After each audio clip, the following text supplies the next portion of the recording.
Hello students, welcome to Nimbus IAS platform. आज का session students हमारा होगा इंपॉर्टेंट 10 एमसीक्यू क्वेश्चन जो हम हिस्ट्री पर, जैसे कि आपको पता है अभ्यास सीरीज चल रही है, उसमें हिस्ट्री के थीम बेस्ड क्वेश्चन डिस्कस कर रहे हैं। आज भी हम 10 क्वेश्चन डिस्कस करेंगे और सबसे इंपॉर्टेंट क्या है, उसके पीछे की बैकग्राउंड इन्फॉर्मेशन हम ज़्यादा से ज़्यादा देंगे, ताकि इस साल और अगले साल जब भी क्वेश्चन आपको आए, आपको उस थीम पर कोई भी दिक्कत ना हो। तो आइए स्टूडेंट, हम आज का फर्स्ट क्वेश्चन देखते हैं।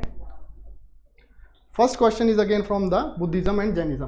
तो स्टूडेंट्स, क्वेश्चन क्या है, which of the following were common to both Buddhism and Jainism. Buddhism और जैनिज्म में कौन कौन सी चीज़ें कॉमन है। दूसरी बात क्या देखनी है, आपने सेलेक्ट द आंसर करना है। करेक्ट इनकरेक्ट एक बार देख लिया। थीम्स पढ़िए। Avoidance of extremities of penance and enjoyment. पहली जो है अवॉइडेंस ऑफ एक्सट्रीमिटीज। अब एक्सट्रीमिटीज को अवॉइड करना है या नहीं करना है, ये किस पर बेस है। अगर आपको थोड़ी सी भी इंफॉर्मेशन है कि मध्य मार्ग जो है, मिडल पाथ, वो फिलॉसफी किसकी है, बुद्धिज्म की। ठीक है स्टूडेंट्स। और जो एक्सट्रीमिटीज, एक्सट्रीम पाथ है, वो किसका पाथ है, जैनिज्म का। चाहे उनकी सेलिब्रेशन के लिए सलेखना पाथ है, ठीक है, चाहे उनके लिए किसी भी इंपॉर्टेंट चीज़ में सोल का देखना है, और वहाँ पर क्या है, वॉयलेंस नहीं करने का पाथ है। इसलिए जैनिज्म को ज़्यादा लोग फॉलो नहीं कर पाए, चाहे वो एग्रीकल्चरिस्ट हो, चाहे कोई और ग्रुप हो। जैन आज के तबके में देखा जाए तो सिर्फ राजस्थान और गुजरात में सिर्फ ट्रेडर्स के पास है, क्योंकि इनकी जो पॉलिसीज़ हैं, जैन की जो फिलॉसफीज़ हैं, these are dependent on extreme path. ठीक है। एक मैंने आपको इंपॉर्टेंट वर्ड बताया इसमें, सलेखना। सर्च मारने इसमें कि सलेखना क्या होता है, how the Jains believe how they should die. तो सलेखना किस तरह बॉडी का त्याग किया जाता है, ये जैन की इंपॉर्टेंट है, और ये हिंदू में आर्टिकल भी आया था, तो इसलिए मैंने आपको यहाँ पर हिंट दे दिया। चलो बैक क्वेश्चन पर आते हैं। Avoidance of extremities of penance and enjoyment, तो ये किस में कॉमन है, बुद्धिज्म है, नहीं, बुद्धिज्म में क्या है, मिडल पाथ। तो फर्स्ट स्टेटमेंट गलत, सीधा आंसर पे आएंगे। फर्स्ट गया, फर्स्ट गया, फर्स्ट गया, आंसर आ गया। इस टेक्निक को बोलते हैं elimination technique.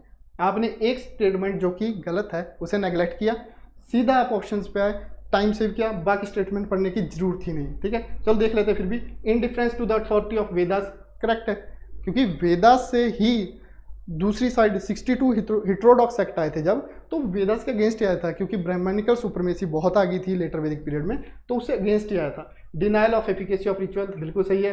Non injury to animal life, हाँ, ये सब फिलॉसफियाँ कॉमन है, बस फर्स्ट आपको मेजर लाइन थी, तो इस पर अगर आपका फोकस पता होता कि एक्सट्रीमिटीज किससे रिलेटेड है, तो आपका क्वेश्चन सॉल्व हो जाता। चलो अब सेकेंड क्वेश्चन देखते हैं।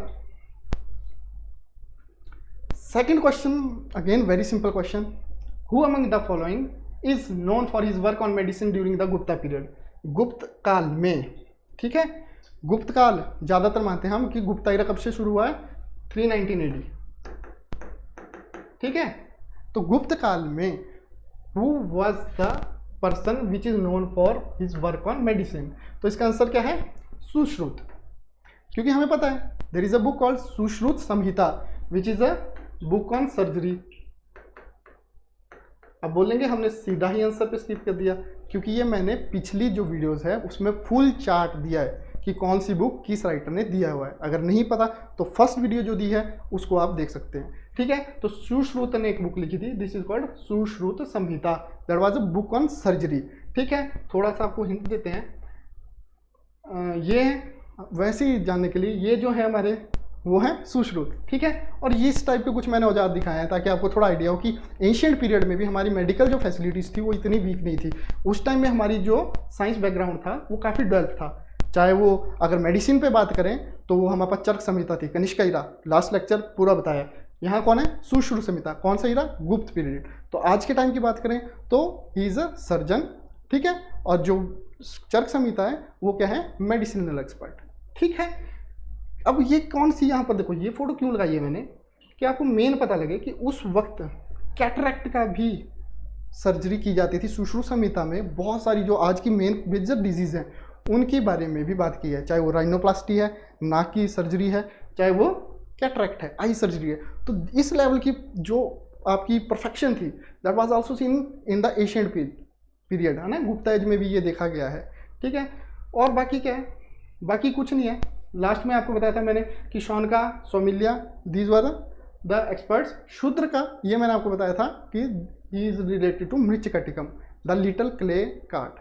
ठीक है, इंपॉर्टेंट सिर्फ ये है, शूद्र का याद रखना है, द लिटिल प्ले कार्ड, जिसको बोलते हैं मृच्छकटिकम। ठीक है, इसकी स्टोरी बहुत अच्छी है। Brahmin Charudatta who was a merchant. See story gives a glimpse of history.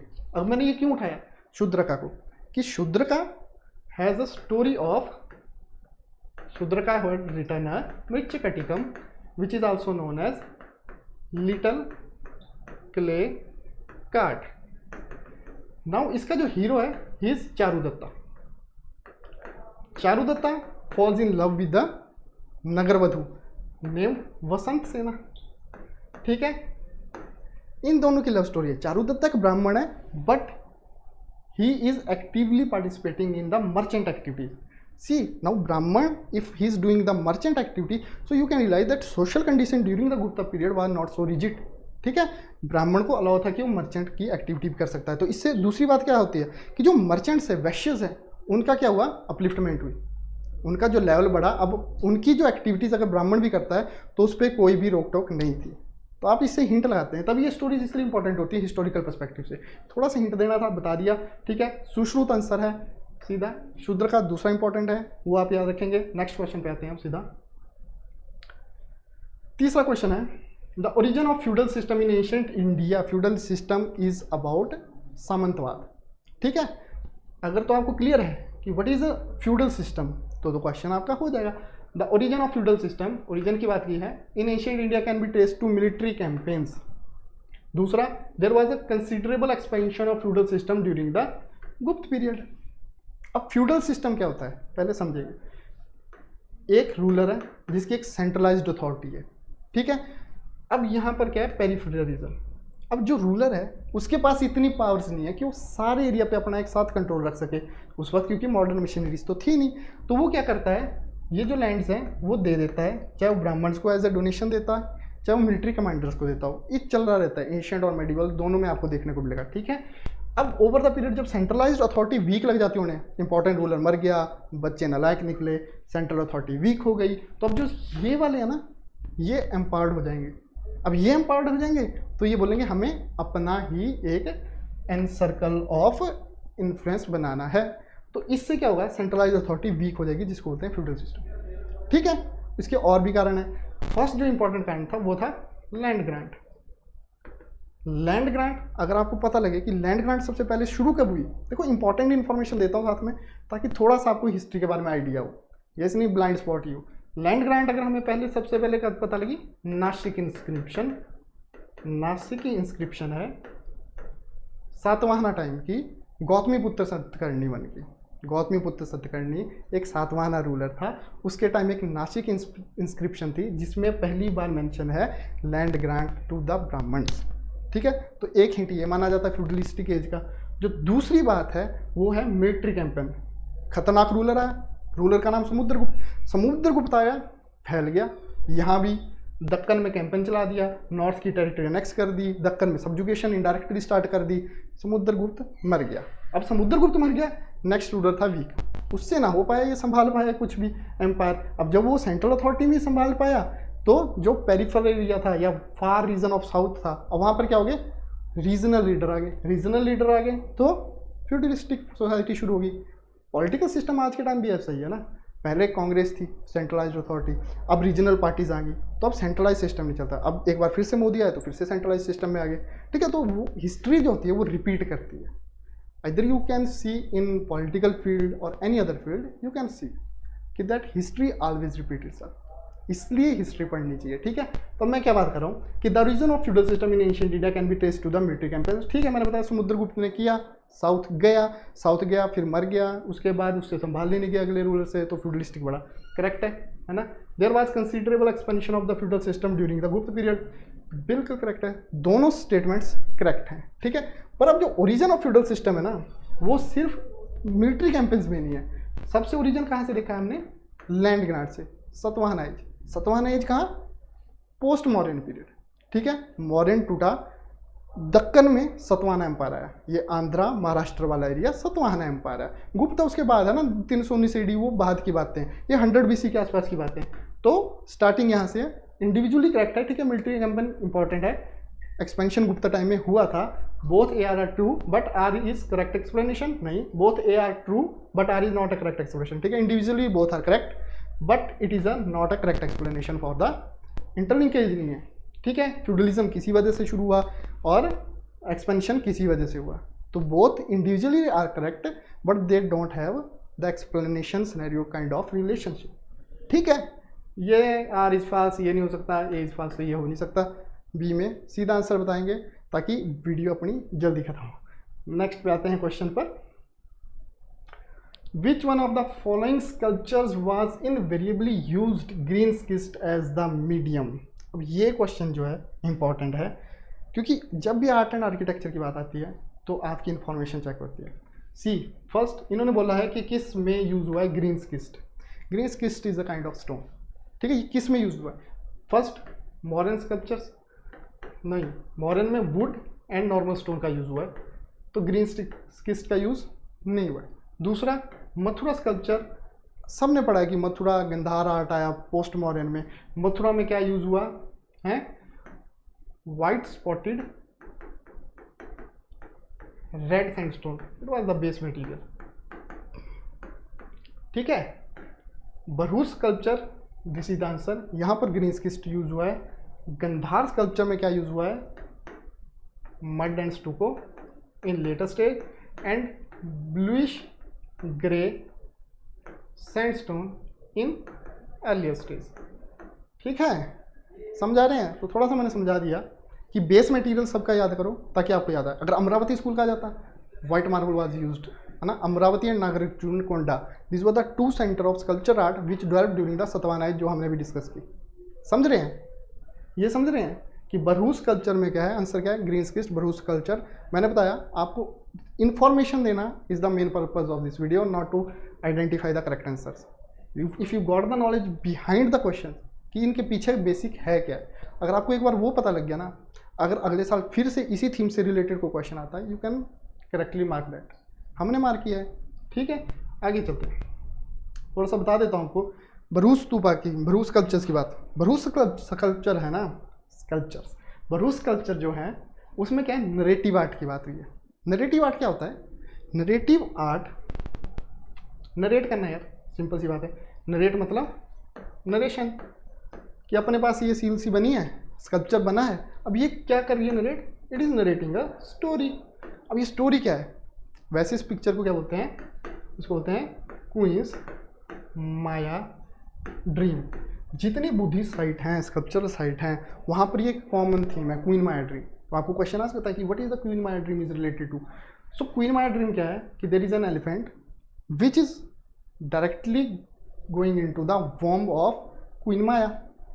तो ये किसकी थीम क्या है यार? सिंपल सी बात है, this is the theme of birth of Buddha, कि डिपिक्शन ऑफ बुद्धास बर्थ कैसे किया जाता है स्कल्पचर में, नरेटिव आर्ट में। कि एक यहाँ पर देखो वुमन है, ठीक है, ऊपर एलिफेंट आ रहा है, ड्रीम में, सपने में आ रहा है, और इन्हें ऐसा लगता है कि 6 टस्ट एलिफेंट आते हैं और वो एलिफेंट वॉम में चला जाता है, जिससे किनके होते हैं? बुद्धा। बुद्धा जो है, जैसे बोलते हैं ना कि उन्होंने वो लिया, क्या बोलते हैं, अवतार लिया ना, दैट काइंड ऑफ फिलोसफी। ठीक है कि बुद्धा ने इस टाइप से धरती में आना था, तो उन्होंने इस टाइप से ह्यूमनिस्टिक फॉर्म ली, ठीक है, समझ गए। नेक्स्ट पे चलें, भरूत नरेटिव आर्ट। अब भरूत में नरेटिव आर्ट इसलिए बोल रहा हूँ क्योंकि पहले नरेटिव आर्ट जो था वो कम था, इंडिविजुअल पोर्ट्रेट बनाई जाती थी, ख़त्म की जाती थी, ठीक है। भरूत में दूसरी बात क्या है, इसमें आम लोगों, ट्रेडर्स, उन्होंने इसको स्पॉन्सर किया है। पहले क्या होता था मॉडर्न टाइम में, ज़्यादातर जितना भी आर्ट होता था वो कोर्ट आर्ट होता था, है ना। उसमें क्या है, रूलर करते थे, चाहे वो पिलर बनाते थे, चाहे कुछ और करते थे, ठीक है। यहाँ पर आम लोग अब डेवलप हो गए, मतलब आम लोग मतलब ट्रेडर्स एंड मर्चेंट्स, तो वैश्य जो लोग थे वो डेवलप हो गए थे, ठीक है जी।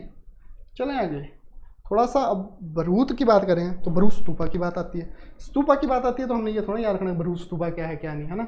भरूच स्तूपा क्या है, अशोका के टाइम बना था, शुंगा के टाइम उसको और डेवलप किया, शुंगा ने उसमें तोरण ऐड किए। तोरण से याद आता है कि हमें स्तूपा स्कल्पचर पढ़ना चाहिए, stupa architecture, sorry for that, है ना। स्तूपा आर्किटेक्चर क्या है, ये स्तूपा है, आपको याद क्या रखना है आर्किटेक्चर, कि स्तूपा में मेन पार्ट क्या होते हैं। दिस गेटवे इज कॉल्ड तोरण, ठीक है। इसको थोड़ा थोड़ा मैं बताऊंगा जल्दी जल्दी, ताकि आपको, टेम्पल आर्किटेक्चर हमने पिछली वीडियोस में कवर कर लिया था अच्छे से, इसमें हम बात करेंगे स्तूप आर्किटेक्चर।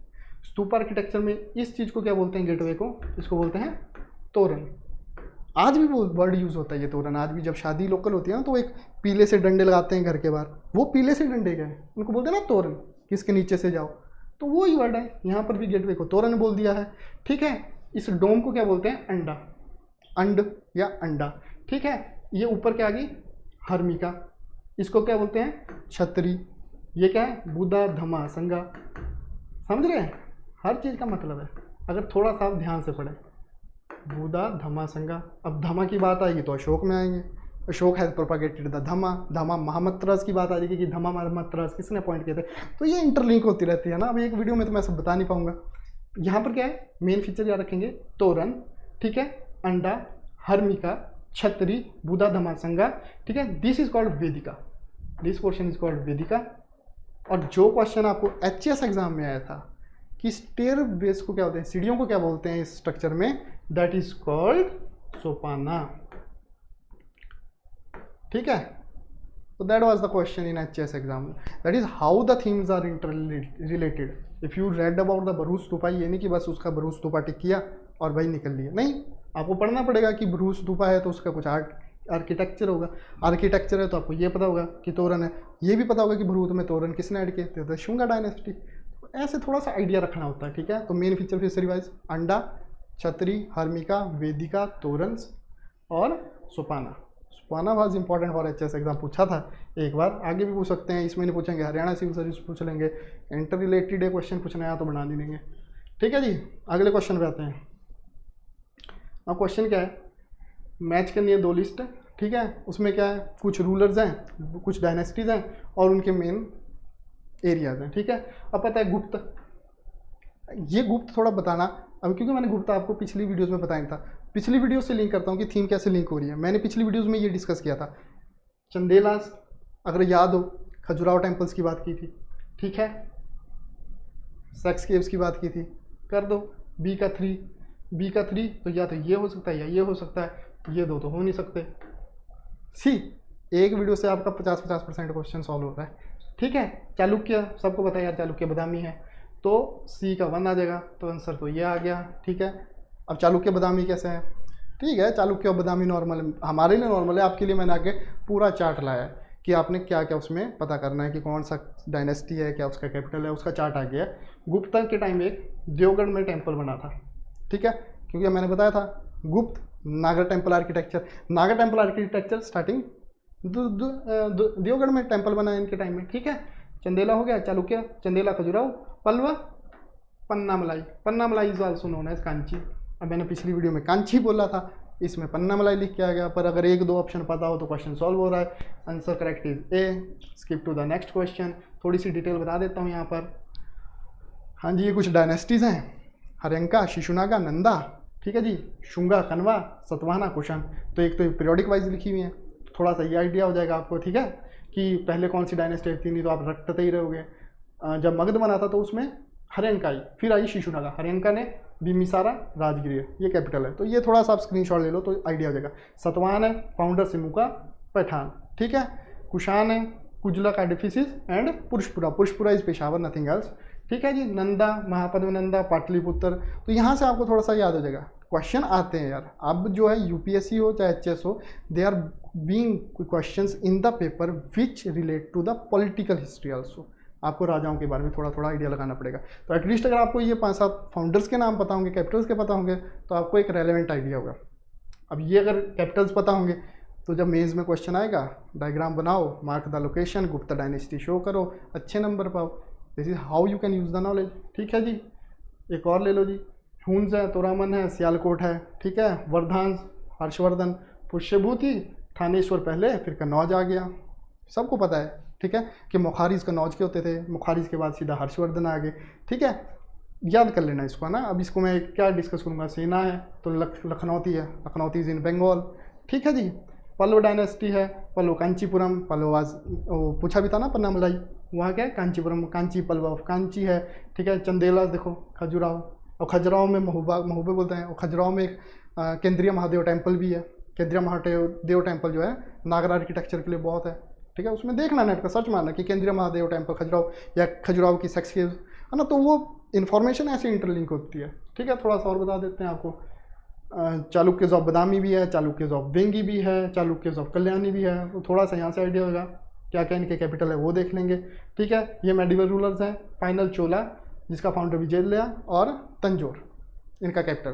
तो ये इन्फॉर्मेशन कुछ नहीं है, थोड़ी सी याद करने वाली है। पॉलिटिकल हिस्ट्री ये डाइन पूछते हैं वो पूछेंगे। अब क्वेश्चन कैसे पूछ रहे हैं वो कि रूलर्स के नाम दे दिए है ना, तो 4 रूलर्स के नाम और उनकी डायनेस्टी मैच करो। ज़्यादातर जो रूलर्स हैं वो बीच वाले नहीं होते हैं, या तो लास्ट रूलर होता है या फ्रंट रूलर होता है। तो दिमाग को बर्डन नहीं करना कि सारे रूलर की हिस्ट्री पढ़ ली, नहीं, पहला रूलर फाउंडर याद करो और लास्ट वाला रूलर याद करो। तो कोशिश क्या है, फाउंडर आपको मिल गए, जैसे राष्ट्रकूट आया, दांतीदुर्ग वहाँ आएगा, दांतीदुर्ग को मैच करो किससे, राष्ट्रकूट। ठीक है, क्वेश्चन हो जाएगा। अगले क्वेश्चन पे आते हैं। Milinda Panho is in the form of dialogue between the king of Menander and Buddhist monk. Now Menander क्या है, he was a Indo Greek ruler Bactria से। ठीक है, और किस बुद्धिस्ट मॉन्क से उसने बात की है जिसके बाद वो कन्वर्ट हो गया था बुद्धिज्म में। वो कौन सा था बुद्धिस्ट मॉन्क, सबको पता है, नागसेना। ठीक है, नहीं पता है तो पढ़ो। मिलिंदा पाहनो का मतलब ही क्या होता है वर्ड का, कहाँ लिखा यार मिलिंदा पाहनो। मिलिंदा पाहनो का मतलब क्या होता है, question of Milinda. Milinda in this, Milinda will ask the question to the Nagasena, Nagasena will give him the answer. Finally Milinda उससे मिनिंदर, ये जो मिलिंदा है ना, मिनिंदर ये एक्चुअल नेम है। ठीक है, तो अब वो इनसे इंप्रेस हो जाएगा और बुद्धिज्म में कन्वर्ट हो जाएगा। जब आप पढ़ोगे कि बुद्धिज्म कैसे फैला, ठीक है, पता होना ना कि इंडो ग्रीक रूलर है या कुशान है, उनका अपना कोई धर्म वगैरह तो था नहीं। ठीक है, थोड़ी सी वहाँ का कल्चर मिक्स किया उन्होंने, सेंट्रल एशिया ईरान का, थोड़ा सा इंडिया का मिक्स किया और बना दिया, और जो इंडिया को दिया वो इंडिया का एशियंट आर्ट एंड आर्किटेक्चर बना। तो इस टाइप से थीम लिंक्ड है। ठीक है, नागसेना याद रखना है, उन्होंने क्या किया, मिलिंदा पानो में मिनिंदर से बात करके कन्वर्ट किया। बहुत कॉमन क्वेश्चन है, इंपॉर्टेंट इसके पीछे की इन्फॉर्मेशन क्या है, सिंपल तो ये पूछेंगे नहीं। अब हो गया ये क्वेश्चन, ठीक है, कि ये कहाँ स्टोरी दी गई है, कहाँ दी है, कुडका निकाया में। अब कुडका निकाया, अब बात आ गई कि निकाया क्या है। निकाया इज रिलेटेड टू बुद्धिज्म। जब भी बुद्धिज्म, देखो लिटरेचर इज ऑलवेज इंपॉर्टेंट, चाहे बुद्धिज्म चाहे जैनिज्म। जैनिज्म की लास्ट वीडियो में बात की, बुद्धिज्म में निकाय इंपॉर्टेंट है। 3 पिताका पढ़ी है ना, सूता पिताका, विनय एंड अभिधमा पिताका। तो सूता पिताका का जो पार्ट है वो क्या है, कुडका निकाया। इसका पूरा मैंने आपको टेबल दिया है, स्क्रीनशॉट लो, आराम से तसल्ली से पढ़ो कि ठीक है। सूता पिताका है जिसमें जाटका स्टोरीज की बात है, प्रीवियस बर्थ। जाटका स्टोरी क्या है, बुद्धा की प्रीवियस बर्थ। ठीक है, उसके बारे में बात की है। उसके कुछ सब पार्ट हैं, दिगा निकाया, मजीमा निकाया, संयुक्ता निकाया, अंगुतारा निकाया एंड कुडका निकाया। कुडका निकाया में फिर फर्दर क्या है, पूरी डिटेल है। वैसे ही विनय पिताका है, Vinaya Pitaka is related to rules and regulation. तो ये क्वेश्चन आया था, क्या क्वेश्चन आया था जी, पतिमोखा क्या है, क्वेश्चन आया था पतिमोखा क्या है, और पतिमोखा किससे रिलेटेड है, तो वो रिलेटेड है विनय पिताका से। और पतिमोखा है क्या, these are rules for the Buddhist monk. समझ रहे हो कि वो कैसे रहेंगे, कैसे उठेंगे, उस टाइप से। ठीक है, लास्ट इज अभिधमा पिताका। अभिधमा पिताका में जो बात हुई है वो बात हुई है फिलोसफिकल, इनकी थोड़ी एक्सप्लेनेशन फिलोसफिकल लेवल से। Sutta is about story, Vinaya is about rule and Abhidhamma is about the philosophical background. समझ गए, थोड़ा थोड़ा इनका पढ़ो। इसमें सबसे इंपॉर्टेंट, अगर ये कुछ याद नहीं रहता है कोई बात नहीं, पतिमोखा इज ऑलवेज इंपॉर्टेंट फॉर विनय पिताका। इसमें आप विभंगा याद रख लो थोड़ा बहुत, और कुछ याद रखना नहीं है, ये ज़्यादा इंपॉर्टेंट है यार। दिगा, मजीमा एंड कुडका, अंगुतारा निकाया, ये 5 निकाया आप याद रखेंगे। ठीक है जी, चलें अगले क्वेश्चन में। देखो, अगर मैं तुम्हें थोड़ा सा बताऊं तो लास्ट वीडियो में मैंने बात की थी थेरा गाथा और Theri Gatha. Now Theri Gatha was another question in UPSC exam. ठीक है, एचएस में भी ये पूछ लेंगे। तो यहाँ देखो पूरे टेबल में दिया है, थेरा गाथा क्या है, this was the verses of Buddhist nuns. Thera Gatha verses of elder Buddhist monks. ठीक है, थोड़ा सा अगर आप टेबल से याद रखेंगे ना तो आपके क्वेश्चन इजीली सॉल्व हो जाएंगे। नेक्स्ट क्वेश्चन की बात करते हैं, what is the correct chronological order. अब क्रोनोलॉजी क्या है कि किस टाइप से हिस्ट्री चली है, ये पता कैसे करना है आपने। मुझे लग रहा है मैं वैसे ही आज DDX की स्पीड पे बोल रहा हूँ। ठीक है, तो थोड़ा स्लो करते हैं अब। What is the correct chronological order in which of the following appeared in India. कि कुछ जी चीज़ें दी हैं, इनको आपने क्रोनोलॉजी की किस चीज़ से इनको डिस्कवर किया था। अब देखो, हिस्ट्रीज में कोई भी एज चेंज होती है ना, अगर मान लो एग्जाम्पल देता हूँ मैं कि अर्ली वैदिक है, ठीक है जी, और लेटर वैदिक है। 1500 से 1000 BC is the time period for early Vedic, 1000 BC to 500 BC is the time of the later Vedic. तो इनमें क्यों डिफरेंट 2 एजिस क्यों बनाए, क्योंकि लेटर वैदिक में क्या हुआ, लेटर वैदिक में आ गया अपने पास आयरन। आयरन आया तो फिर क्या हुआ जी, राष्ट्र के कंसेप्ट आए, राष्ट्र से जनपद बने जी, जनपद से महाजनपद आए, और जो सबसे तगड़ा महाजनपद था वो मगध बना। मगध जो बना वो फिर से वही टेबल, हर्यन का डायनेस्टी। ठीक है जी। अभी इस क्वेश्चन पे बात करते हैं। यहाँ पर क्या बोला इसने, क्रोनोलॉजी में लगाना है। अब गोल्ड कॉइन्स जो हैं ये कहाँ कहाँ सबसे पहले मिले।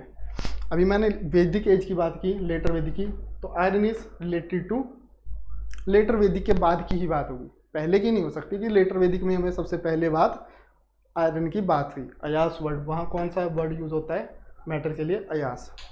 ठीक है, तो ये वैदिक दिमाग में थोड़ी सी इमेज बना लो कि ये कब का होगा, 500 BC या 600 BC या उसके बाद का।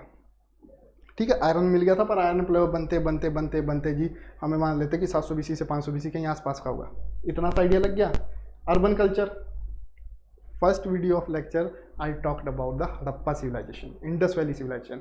वहाँ मैंने बताया आपको Mohenjo-daro, Dholavira, Harappa, these were the highly matured phase, है ना, बहुत काफ़ी डेवलप थी। तो सबसे पहला जो अर्बन कल्चर देखने को मिला था वो कहाँ मिला था, हड़प्पन सिविलाइजेशन, जिसका जो मेच्योर फेज का रफली टाइम जाता है वो कहीं 250 BC से ऑनवर्ड लिखते हैं, कहीं 2500 BC से लिखते हैं। ठीक है, 2800 BC and 2500 BC onward to 1900 और 1700 BC। ठीक है, तो मतलब बहुत लेट है यार। वैदिक की मैंने बात की, जो लेटर वैदिक है 1000 to 500 BC, ये बहुत पहले है। ठीक है, तो डेफिनेटली ये तो सबसे क्या होगा, select using the which of the following appeared in India, तो डेफिनेटली है कि ये तो सबसे पहले दिखेगा। ठीक है, अब देखो अगला क्वेश्चन, आयरन प्लो वैदिक में दिखेगा। पंच मार्क सिल्वर कॉइन और गोल्ड कॉइन, या पंच मार्क सिल्वर कॉइन है ना, जो पंच सबसे पहले जो कॉइन दिखे थे वो कब दिखे थे, मौर्यन एज में। मौर्यन में जो हमें मिले थे उससे पहले भी मिले हैं, और वो सिंपल पंच मार्क कॉइन थे। पंच मतलब स्टैम्पली, मेटली, थपाच, उस पर कोई ना कोई इमेज छप गई, तो पंच होता है ना, पंचिंग करना, that is called the punch mark coin. अब इनकी दिक्कत क्या थी, ये रेगुलर फॉर्म में नहीं होते थे, इरेगुलर शेप के होते थे, बेडंगे जैसे ये हुए ना, ये हो गया क्योंकि मेटल लोगे, मार दिया थप्पा, हर कुछ जी बन गया, उस पर बना दिया सूर्य, ये बन गया पंच मार्क कॉइन। इसलिए इनका हिस्टोरिकल रेलेवेंस भी उतना ज़्यादा नहीं था। पर जो गोल्ड कॉइन्स आए इंडो ग्रीक के time, Indo Greek rulers were the first to issue the gold coin in India, first thing. Second, these gold coins they were characterized by a proper shape, और इस पर ruler का नाम भी लिखा होता है, फोटो भी होती है, और उसमें क्या होता है, उसकी टाइम पीरियड भी लिखा होता है। तो क्रोनोलॉजिकल कौन सा इंपॉर्टेंट है, गोल्ड कॉइन्स। उसके बाद फिर बढ़ते गए, गुप्त में बहुत सारे कॉइन इशू हुए। गुप्त के अगर गोल्ड कॉइन की बात करूँ तो मतलब 300 से 500 AD के बीच में, उनको बोलते थे दिनार। ठीक है, तो अब इतनी इन्फॉर्मेशन तो क्या करनी है, क्वेश्चन के लिए देखते हैं। तो सबसे पहले क्या आ गया आपके पास, हड़प्पन अर्बन कल्चर, दूसरे पे वैदिक, तीसरे पे पंच मार्क सिल्वर कॉइन, क्योंकि मॉडर्न कब का है, 324 BC to 187 BC, this is the time period of the modern. ठीक है, और गोल्ड कॉइन्स इंडो ग्रीक मतलब पोस्ट मॉडर्न। तो हड़प्पा तो वही सबसे पहले का, तो जिसके पीछे 4 है वो आपने लिया, फिर 3, तो या ये हो सकता है या ये हो सकता है, मैंने बात कर दी, वैदिक आ गया। वैदिक के बाद मॉडर्न पीरियड आएगा, तो modern 2, 1, answer correct is D. समझ रहे हो, हर एज की एक पर्टिकुलर फीचर है, ऐसे नहीं डिवाइड कर दिए हैं कि आर्बिट्रेरी कर दिए हैं। अब मैं बात करता हूँ अगर नियोलिथिक एज वर्सेस मिजोलिथिक, तो मुझे पता है कि मिजोलिथिक में डोमेस्टिकेशन ऑफ एनिमल शुरू हुआ था, नियोलिथिक में एग्रीकल्चर शुरू हुआ था। ठीक है, तो ये भी वहाँ पर ही बात है, ये नहीं कि आयरन में मिला दिया मैंने हड़प्पा में, नहीं। अगर आयरन हड़प्पा में होता तो इसे ब्रॉन्ज एज सिविलाइजेशन क्यों बोलते, Harappan is called bronze age civilisation, जो कि अर्बन कल्चर था। और ब्रॉन्ज एज क्या होते हैं, कॉपर और टिन से मिलता है, आयरन मिला तभी हमारे पास जनपद बने। तो ये कहानी इंटर रिलेटेड है। तो मेजर थीम किसी भी पीरियड की वो आइडेंटिफाई करना, उस पर क्वेश्चन हमेशा आता ही आता है। नेक्स्ट क्वेश्चन, अब ये थोड़ा सा मैं डिफरेंट लाया हूँ, ये ज़्यादातर रट्टा बेस्ड क्वेश्चन है। ठीक है, तो इसमें ज़्यादा नहीं करना है, पेपर से 2-4 दिन पहले चार्ट आपको दूंगा, यहाँ पर ही दिए हैं, उसका स्क्रीनशॉट लेने हैं, उनको पढ़ना है, ताकि पेपर में उससे कुछ मैच करता है तो करना है, अगर नहीं होता है तो स्किप करना है। यहाँ देखते हैं, consider the following pair of traditions versus state, कहाँ का क्या है। चपचर कूट फेस्टिवल मिजोरम का है, खोंगचोम परबा ब्लाड मणिपुर, थंगता डांस सिक्किम। अब इनमें थीम पहचानो कि थीम क्या है, क्योंकि अब सारा रटने बैठ गए तो भैया ख़त्म हो जाएगी जनता। ठीक है, ये नहीं पता, पर हमेशा मार्शल जो डांस है वो हमेशा इंपॉर्टेंट रहता है। और अगर मैं देखूँ तो थंगता डांस कहाँ का है, मणिपुर का। ठीक है, तो ये गलत, तीसरा गया। 1 को पढ़ने की जरूरत नहीं, वो करेक्ट हो गया। 2 में आप खेल सकते हैं, रूल सिंपल है, 1 और 2 में लगाना है, तो किस पे जाएंगे, have the positive thinking, go with the 2, और इसका आंसर भी यही है। समझ रहे हो? तो ये ओवर द एक्सपीरियंस जो लर्निंग है वो ये बोलती है कि आप इस पे जाएंगे तो करेक्ट होगा। इसी तरह प्रीलिम निकलते हैं। ठीक है, समझ रहे हो? पर नॉलेज आपने बिल्ड करनी है, पेपर में नहीं है तो आपको एक्चुअली ये पता होगा तो पता लग जाएगा कि थंगता डांस कहाँ का है। ये मणिपुर का मार्शल आर्ट डांस है, nothing to do with the Sikkim, eliminate, go with the positive vibe, correct, clear the prelim. ज़्यादा छापों में पढ़ना ही नहीं है। ठीक है, छपचर कूट फेस्टिवल कहाँ का है, ये मिजोरम का ही है। खोंगचोम पर्वा क्या है, मणिपुर के ट्राइब्स ने किस तरह ब्रिटिश से फाइट की थी 1891 AD में, उसके बलाड क्या होते हैं, हीरोइक सॉन्ग्स, वीर गाथाएं, वो सुनाने का है, वो खोंगचोम पर्वा है। चपचर कूट फेस्टिवल होता है जब मिजोरम में आप झूम कल्टिवेशन हो जाता है ना, उसके बाद ये मनाते हैं छपचर कूट फेस्टिवल। तो आपको ये 2 चीज़ें पता होनी चाहिए और कुछ पता करने की ज़रूरत नहीं है। थोड़ा सा अगले क्वेश्चन के लिए, थंगता डांस, वुमेन एम्पावरमेंट है ना, ये पिक्चर ले लिया अपन ने थंगता डांस के लिए, मतलब डांस प्लस मार्शल आर्ट। तो याद रखा, थोड़े से मार्शल आर्ट एंड आप ऐसे याद रखेंगे ताकि फिर से कोई आ जाता है क्वेश्चन तो ये ना हो कि बस एक ही क्वेश्चन सॉल्व करना है, नहीं भैया अगले भी क्वेश्चन सॉल्व करने हैं। तो उसमें आप देख लेंगे कि गटका कहाँ का है, पंजाब का, घुमाते रहते हैं ना, पाइका उड़ीसा, थंगता बताया था मैंने कि थंगता इज इम्पॉर्टेंट, मणिपुर का है, Kalaripayattu Kerala, this is the oldest martial art of India, Kalaripayattu, ये पूछते भी हैं। और एक बार ये पता लग गया आपको कि कलरियापट्टू ओल्डेस्ट है, केरला में है। ठीक है, और यहाँ से ही कहते हैं कि बैकग्राउंड कहीं ना कहीं जो आज का मॉडर्न जो जितना भी मार्शल आर्ट है उसकी बैकग्राउंड भी यहाँ से है। ठीक है, वैसे पढ़ लेंगे आप, पिछोलिया उत्तरांचल का है। ठीक है, मर्दानी खेल महाराष्ट्र का है। ठीक है, और परिकंडा बिहार का है, सिलम्बन तमिलनाडु का है। चार्ट को याद करो, पेपर में टिक करो, करेक्ट आंसर करो। This is called background information of any question. इसे बोलते हैं कि किस तरह आपने इन्फॉर्मेशन निकालनी है, ना कि एक क्वेश्चन पढ़ा, टिक किया, 26 ईयर के सॉल्व किया, खत्म। नहीं, ये इंपॉर्टेंट है वर्क। ठीक है, अगला क्वेश्चन यार क्या है, ये भी उसी टाइप का है, आर्ट एंड आर्किटेक्चर से क्राफ्ट्स पूछे हैं और पूछा है किससे लिंक्ड है। पुतुकुली शॉल्स तमिलनाडु, सूजनी एम्ब्रॉयडरी महाराष्ट्र, उपदा जामदानी साड़ी कर्नाटका। अब पुतुकुली शॉल्स तमिलनाडु की करेक्ट है, सूजनी बिहार की है, महाराष्ट्र की नहीं है। अब देखो ये याद करने वाला है, इसमें कुछ नहीं है, या तो तुम भारत भ्रमण कर लो। ठीक है जी, अगर भारत भ्रमण नहीं कर सकते हो तो याद कर लो। ठीक है, सूजनी एम्ब्रॉयडरी बिहार है, न्यूमोनिक्स बना लो यार, सूजनी बिहार, कुछ इस टाइप का कर लो। ठीक है, और उपदा जामदानी साड़ीज़ कहाँ की है, आंध्र प्रदेश की।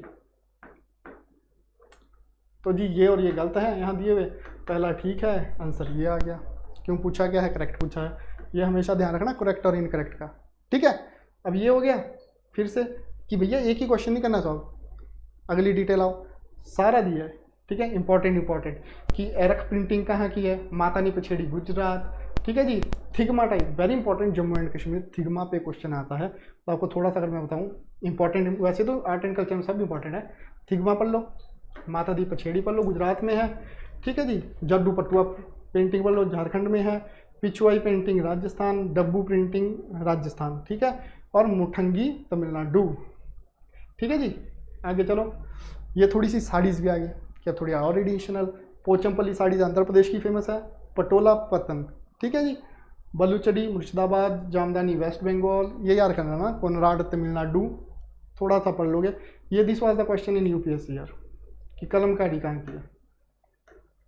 सिंपल क्वेश्चन था, सिंगल टिक करना होता है, पेपर से पहले दिन पढ़ के जाओगे याद आ जाएगा। कलमकारी कहाँ की है, आंध्र प्रदेश की। लेते हैं और प्रिंटिंग करते रहते हैं, बहुत बारीक वर्क होता है। ठीक है, थोड़ा सा आइडिया होगा तो आपको याद सब कुछ रहेगा। चलें आगे, इसका स्क्रीनशॉट ले लो ताकि याद रहे। Last question of the day is which of the following phrase define the nature of hundi generally. अब हुंडी क्या है, hundi not a Punjabi word here, hundi is related to bill of exchange. So correct answer is bill of exchange. ठीक है, और फालतू में ये option पढ़ने की जरूरत नहीं है, क्योंकि जिन्हें भी पता है जब भी ट्रेड बढ़ता है, ट्रेड बढ़ने के साथ क्या बढ़ता है, मनी एक्सचेंज बढ़ता है। मनी एक्सचेंज बढ़ेगा तो क्या होगा, कुछ लोग होंगे अंडर डेवलप होंगे तो वो रॉबरी में जाएंगे। अब कुछ लोग जो रॉबरी करेंगे वो क्या करेंगे, लूटेंगे। मर्चेंट गया भैया पैसा लेकर, सोने की दिनारें लेकर लूट ली, तो अब सिस्टम क्या किया, जो गिल्ड होते थे, किसी भी क्राफ्ट से रिलेटेड एक समुदाय जिसमें एक्सपर्टीज हैं गिल्ड, उन्होंने क्या कर दिए, हाउसेज बनाने शुरू कर दिए, मनीग्रामम, इस टाइप के गिल्ड हाउसेज आ गए। अब वो क्या करते थे, आपको पत्थर दे देंगे, यहाँ पर मेरे पास पैसा जमा कराओ, वो पत्थर लेकर रास्ते में जाओ और वहाँ फाइनल में जमा कराओ और पैसे ले लो, ठीक है। तो रॉबर्स को दिक्कत होगी, उनको रॉबरी करने के लिए, मतलब सेफ्टी है, बिल्स ऑफ एक्सचेंज यहाँ जमा वहाँ से निकलवा लो, ताकि जो रास्ते के बीच में रॉबरी होने के चांसेस है दैट गेट रिड्यूस्ड। समझ रहे हो? तो हुंडी क्या है, simply is a bill of exchange. थोड़ा सा देख लेते हैं, आज के टाइम पे भी यूज़ होते हैं ना, आपके पास जो होते हैं पत्थर, कागज पत्थर, वो हुंडीज ही हैं, आज के टाइम की मॉडर्न हुंडीज हैं, ठीक है। ये आज के टाइम की देख लो, बॉम्बे प्रोविंस की कॉलोनियल पीरियड की आपकी आ जाएगी हुंडीज, ये पीछे कॉपर प्लेट में भी नहीं होती थी, वैसे भी होती थी, ठीक है जी। तो आज के लिए हम इतना ही डिस्कस करेंगे, ठीक है। मेन चीज़ क्या है, main cheese is always the background information, not the front वाल क्वेश्चन। किसी भी क्वेश्चन की तह तक जाओ, उसके बारे में डिटेल निकालो, ताकि उस इंफॉर्मेशन को आप अपने अगले एग्जाम में यूटिलाइज कर सको। Question don't get repeated but themes always get repeated. So hope you understand everything. कुछ तो आपको समझ आया होगा, कुछ अगली वीडियोज़ में समझ आ जाएगा। तब तक अपना ध्यान रखें। Thank you.